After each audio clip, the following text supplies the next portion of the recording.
मानता है, सब यही धरा रह जाता है, सब कुछ यही छूट जाता है। आप जैसा करोगे वैसा आपको प्राप्त होगा। आधार ग्रंथ कहते कर्म प्रधान विश्व कर राखा, जो जस करहि सो तस फल चाखा। कर्म की प्रधानता ही इस संसार का नियम है। जो व्यक्ति जैसा करता उसको वैसा ही फल प्राप्त होता है। इतना ही नहीं, सिद्धांत में ये बताया गया, काऊ न को सुख दुख कर दाता, निज कृत कर्म भोग सब बुराता। कोई किसी को सुख दुख नहीं देता। तुम कहो कि तुम्हारी वजह से ये हाल हमारा हो गया, हम तुम्हारी वजह से रो रहे ना, तुम्हारे कर्मों में ये लिखा था। तुमने जो किया वो तुमने पाया, चाहे वो प्रारब्ध के कर्म हो चाहे पूर्व जन्म के कर्म हो, लेकिन तुम भोगना पड़ेगा प्यारे। कोई किसी को सुख दुख नहीं देता, बल्कि अपने सुकर्मों के अनुसार फलों को भोगना पड़ता है। यदि आप किसी के साथ अच्छा करेंगे तो आपको अच्छा मिलेगा, और किसी के साथ बुरा करोगे तो बुरा मिलेगा। एक उदाहरण देता हूँ आपको। एक किसान है, वो तो ईंट का जवाब पत्थर से हो गया, वो हमें नहीं देना। एक किसान अपने खेत पर जब मेहनत करता अर्थात कर्म करता है तो उसे अच्छी फसल प्राप्त होती है। वो जरा सी लापरवाही करते सारी फसल चौपट, तो कर्म के अधीन हो गया। अगर आप मेहनत अच्छी करेंगे तो कर्म भी अच्छा मिलेगा। किसी के साथ अच्छा व्यवहार करेंगे तो आपको अच्छा ही मिलेगा। तो किसी के साथ बुरा करके सोचो हमारे साथ अच्छा हो, तो ना आपके साथ अच्छा नहीं हो सकता। आज नहीं तो कल तो बुरा होगा, वो ईश्वर करेगा तुम्हारे साथ। जिस समय ईश्वर की उंगली चलेगी तो महाराज आपके साथ वो होगा कि आप जिसकी तमन्ना नहीं कर सकते। जो वियोग भोग भल मंदा, हित अनहित मध्यम ब्रह्म फंदा, जन्म मरण जय लगी जग जालू, संपत्ति विपत्ति करप अलुकालू, धरन धाम धनपुर परवारू, सरगु नरगु जय लगी बिवारू। देखिए सुनय गुनय मन माही, मोय मूल परमारथ नहीं। इस संसार में दुखों की जड़ मोह को नहीं, परमारथ को नहीं, मोह को बताया गया। जबकि परमारथ है क्या? सखा परम परमारथ एहू, मन कृम वचन राम पद देहू। प्रभु सीताराम जी के चरणों में सच्चे मन से अनुराग करना, प्रेम करना सबसे बड़ा परमारथ। आप भले ही 100 काम गलत करते हो, लेकिन धोखे से अगर आपकी जिह्वा से ईश्वर का नाम निकल जाता है तो आपके कई पाप नष्ट हो जाते हैं, पुण्य फल की प्राप्ति होती है। हम तो कहते जयकारा और भंडारा कभी व्यक्ति को छोड़ना ही नहीं चाहिए। जीवन में व्यक्ति को ईश्वर का जयकारा भंडारा अर्थात प्रसाद ईश्वर का नहीं छोड़ना चाहिए। जयकारा लगाने से हमें पुण्य फल की प्राप्त होती है। ईश्वर का प्रसाद ग्रहण करने से हमारी जीभ पवित्र होती है, हमारा मन साफ होता है। हाँ, और लक्ष्मण जी के संदर्भ में गरीब है। रात्रि में दोनों व्यक्तियों ने स्वप्न में देखा, राजा के पास तो वैसे ही सब कुछ होता है, उसे किस बात की कमी। राजा ने देखा मेरे पास जो था वो सब कुछ चला गया, वो गरीब हो गया। उस राजा को बड़ा दुख होता है। एक गरीब ने देखा कि मेरे पास कुछ नहीं है, उसे अचानक से कहीं से धन की प्राप्ति हो जाती है, उस गरीब को बड़ी प्रसन्नता होती है। लेकिन सुबह जब दोनों व्यक्ति जागते हैं तो राजा राजा रहता है, गरीब गरीब रहता है। जब यह संसार स्वप्नवत है तो उन्नति अवनति धोखा है। सपने का राजा रंग होना एक अनहोनी मिथ्या है। जीवों की यहाँ अवस्थाएं बस घोर मोह की रातें हैं। इन रातें में जो होती हैं वे सब सपने की बातें हैं। इनमें योगी जन जगते हैं, अज्ञानी जनता सोती है, या वे जगते हैं जिन पे कुछ कृपा इसकी होती है। बस यही समझकर दुनिया का सुख और दुख सहन करना अच्छा है। यदि इस धारा से तरना हो तो प्रभु का स्मरण करना अच्छा है। भैया निषाद राज, प्रभु श्री राम को संसारिक मानव या राजकुमार मत समझो। प्रभु श्री राम है क्या तो बताया गया, राम प्रेम परमारथ रूपा, अभिगत अलग अनादि अनूपा, सकल विकार रहित गत वेदा कैनित नेति, निरूपई वेदा भगत भूमि भूसुर सुरभि, सुरहित लागी कृपाल, करत चरित धरि मनुज तनु सुनत मटहि जगजाल। प्रभु श्री राम जी के चरणों में सच्चे मन से अनुराग करो, प्रेम करो, हम जैसे सभी भक्तों का कल्याण हो जाएगा। एक बार उपस्थित जनसमूह उच्च स्वर में जयघोष करेंगे, बोली प्रभु श्री रामचंद्र की जय हो। कहत राम भाई एक क्षण बंद करो। हमारे समझाने का क्या अभिप्राय है, हमें ये भी तो जाने। हमने इतनी देर से इतना समझाया, लक्ष्मण गीता पूरी पढ़ दी, तो हमें नहीं लगता कि किसी ने जयकारा लगाया होगा। अब मन में लगाने से क्या होता, हमें सुनाई देना चाहिए। भाई मन में तो सब काम चल रहा है, मन में पता नहीं क्या क्या चलता है। मन की गति इतनी तेज होती, हम कहो जाने कहाँ पहुंच जाए, लेकिन हम नहीं जान रहे ना। हमें जानना है कि आप भक्त हैं कि नहीं है ईश्वर के। आप यहाँ पर बैठे हो तो हमें पता होना चाहिए कि आप जिंदा हैं। तो सभी लोग दोनों हाथ उठाएं, सभी लोग, भगवान ने जिनको दो हाथ दिए, सभी लोग उठाएं।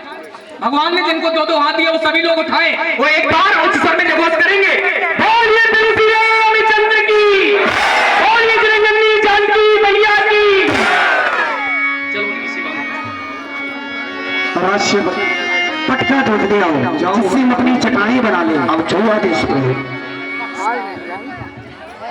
सकल सोच कर राम नाम, सोच सुजानवत चीर मदाम, अनुज सहिती सिर जगा बनाए, देख सुमंत नयन जल छाए। क्या राम, ये क्या करने लगे? अपने केसों को जटाओं में प्रवृत्त करने लगे। नहीं राम, ऐसा मत करो राम। ये बूढ़ा सुमंत, ये मंत्री सुमंत, ये तुम्हें जटाओं बनाते नहीं देख सकता, नहीं देख सकता, नहीं देख सकता बेटा राम।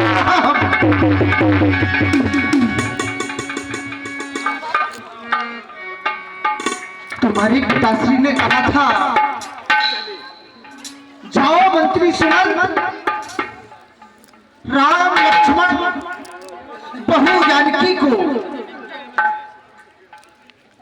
14 वर्षों की जगह है, 14 दिन वन प्रखंड में भ्रमण करा करके वापस अयोध्या लेके आना। लेकिन ये क्या कर रहे हो बेटा राम, क्या कर रहे हो? नाथ कहो अस कौशल नाथा, ले रथ जाओ राम के साथ, बन दिखाए सुरसरी अनवाई, आना फिर बेग दो भाई, वन में भ्रमण करा के ले आना। फिर बेटा राम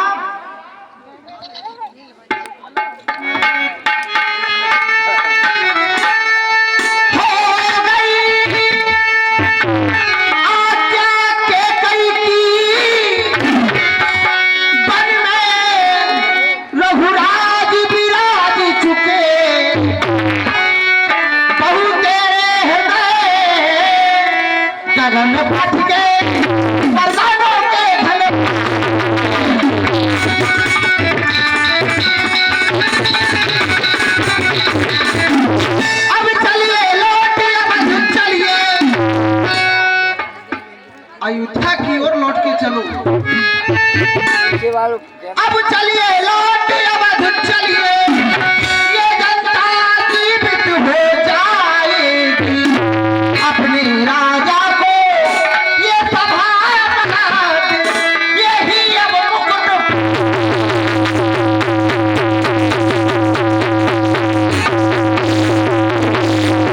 चलो बेटा राम चलो।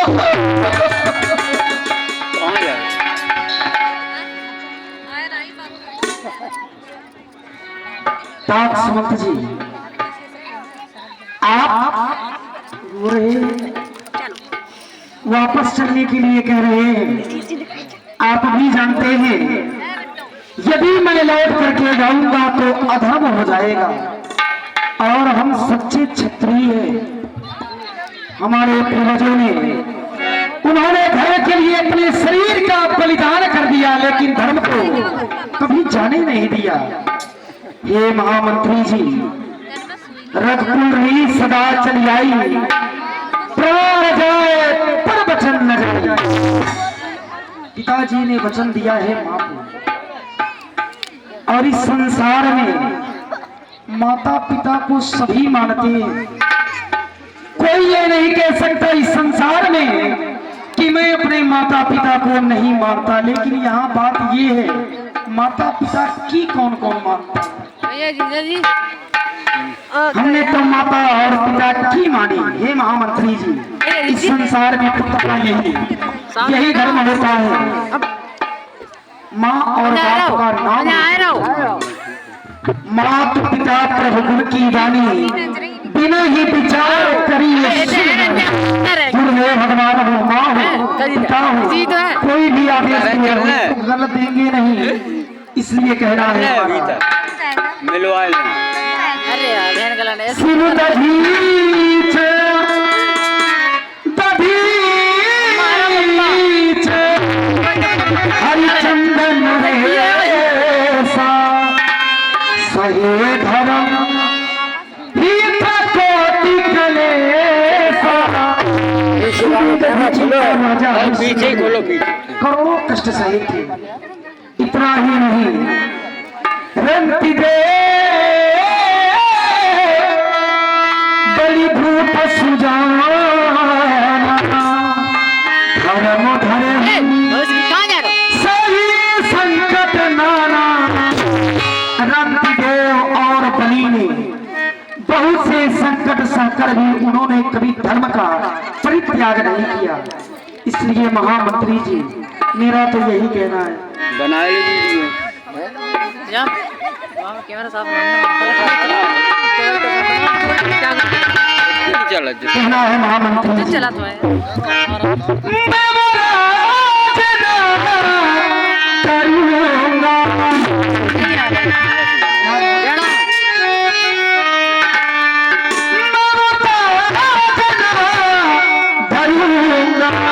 नंबर दे दियो, तुम्हारा बेटा दे दियो, लेगी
आप कहते हैं बूढ़े महामंत्री की बात क्या आप चाहते हैं मैं अधर्म करूं?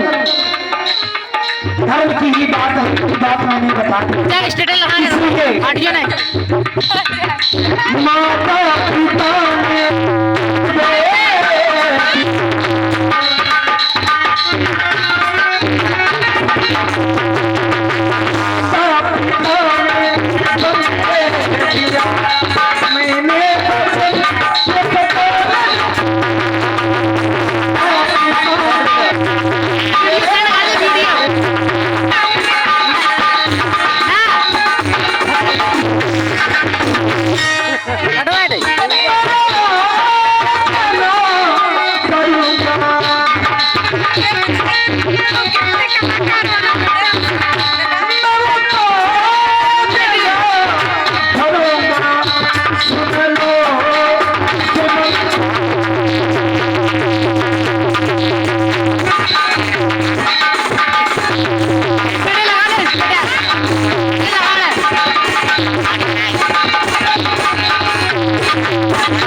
कहना है मेरा, जब तक 14 वर्ष पूर्ण नहीं हो जाएंगे हम अयोध्या वापस लौट करके हे महामंत्री कदाप नहीं जाएंगे। बेटा राम, तुम नहीं जाओगे ये मैं मानता हूँ,